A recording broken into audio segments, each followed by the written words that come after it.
Wala nga ni. Ang kulit mo, wala nga ni. Graduation season na naman at isa sa mga kailangan ng mga fresh grads ay ang valid ID, pang-apply ng trabaho, pang-transact at syempre, pang-adulting in general. Sabi nila, isa sa mga madaling kuhaing valid IDs ang postal ID. Kaya ngayon, samahan niyo akong kumuha ng postal ID at tingnan natin kung gaano nga ba ito kadali.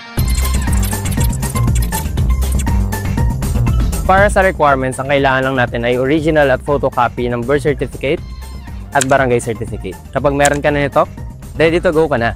Ang unang step sa pagkuha nito ay ang pag-fill out ng application form at pag-verify ng ating mga documents.